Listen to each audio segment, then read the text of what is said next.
तर हे आहे सुरणाचं झाड. ह्याची भाजी बनवली जाते ह्याच्या पाल्याची. तर हा आहे सुरणाचा पाला. ह्याची छोटी छोटी झाडं असतात, जास्त पण मोठी नसतात. ह्याचा जो कंद असतो त्याचीसुद्धा भाजी केली जाते आणि ती भाजी प्रामुख्याने ज्याला मूळव्याध झाली आहे त्याला ती खायला देतात. आणि ती भाजी ती कंदाची कापं पण छान होतात, भाजी पण छान होते. त्याची बिर्याणीसुद्धा बनवली जाते, त्याचे कटलेट्ससुद्धा बनवले जातात. ती पण एक आयुर्वेदिक आणि खूप पौष्टिक भाजी आहे. पण तो कंद आता एवढ्यात नाही मिळणार.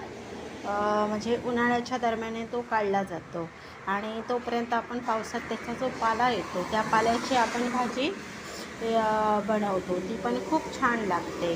तर ही भाजी कशी बनवायची ती मी तुम्हाला दाखवते.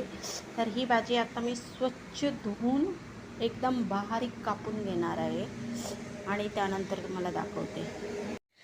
तर सुरणाच्या भाजीला लागणारं मी हे साहित्य घेतलं आहे. ही भाजी मी स्वच्छ धुवून घेतली आहे. त्याच्यामध्ये घालायला ही चण्याची डाळ घेतली आहे, हे ओलं खोबरं आहे, कांदा आहे, मीठ आहे, हळद आहे, मसाला आहे, मोहरी आहे आणि ह्याच्यामध्ये मी खोबरेल तेल वापरणार आहे. तर आता मी भाजी बनवायला घेते. तर ही मोहरी तडतडली आहे, त्याच्यामध्ये मी हा कांदा घालते.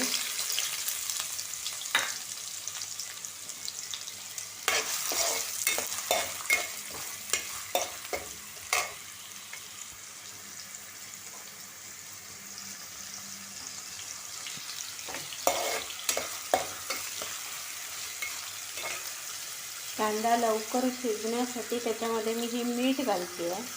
म्हणजे आपल्या भाजीला जे मीठ लागणार आहे ते घालून घ्यायचं, म्हणजे परत घालायची गरज नाही आणि त्यामुळे कांदा पण लवकर शिजतो.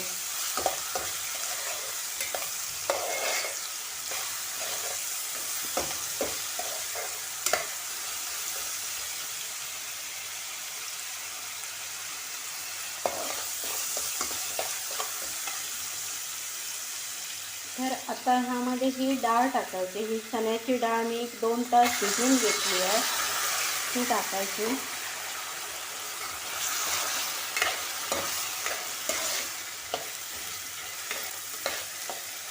1-2 मिनटं परतून घ्यायचे.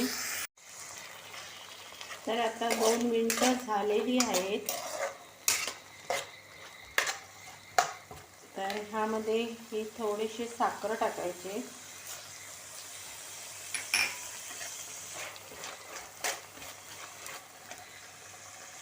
त्यामध्ये ही हळद टाकायची. त्यामध्ये हा मसाला टाकायचा. तुम्हाला पाहिजे तर तुम्ही हिरवी मिरची सुद्धा टाकू शकता.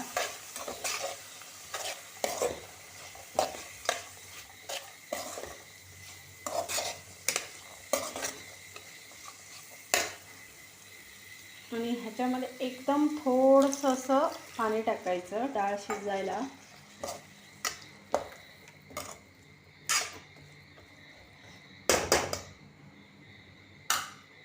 तर ही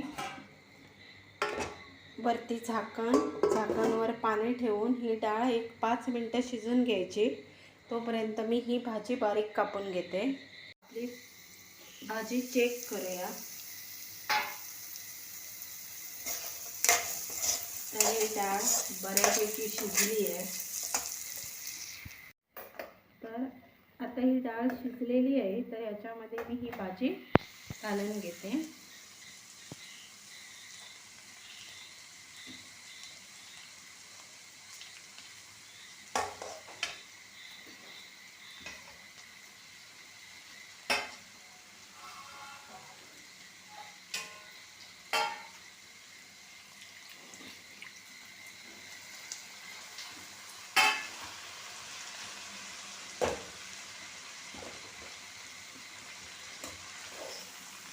तर आता भाजीमध्ये पाणी घालायचं नाही, तर ह्याच वाफेवर शिजू द्यायचे. याच्यावरती मी झाकण ठेवते आणि शिजून घेते 1-5 मिनटं. तरी भाजी आता बऱ्यापैकी शिजत आली आहे. तर ह्याच्यामध्ये ना ही भाजी थोडी खाजरी असते, म्हणून ह्याच्यामध्ये एक 2-3 तुकडे कोकमचे टाकायचे, म्हणजे त्याचा जो खाजरेपणा असतो तो निघून जातो.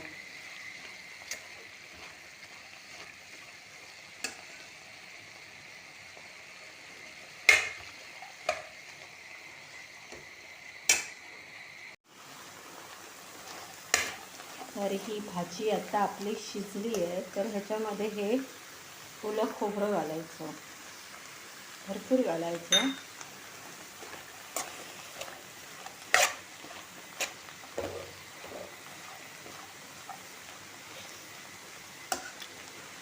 आणि ह्याच्यामध्ये आता परत थोडंसं खोबरेल तेल घालायचं. खोबरेल तेलाने तिला एक चांगली चव येते. तर 1-2 मिनटं मी शिजून घेते. तर अशा प्रकारे ही सुरणाच्या पाल्याची भाजी तयार झाली आहे. ही चपाती भाकरी बरोबर अतिशय छान लागते. तुम्ही सुद्धा एकदा नक्कीच करून बघा.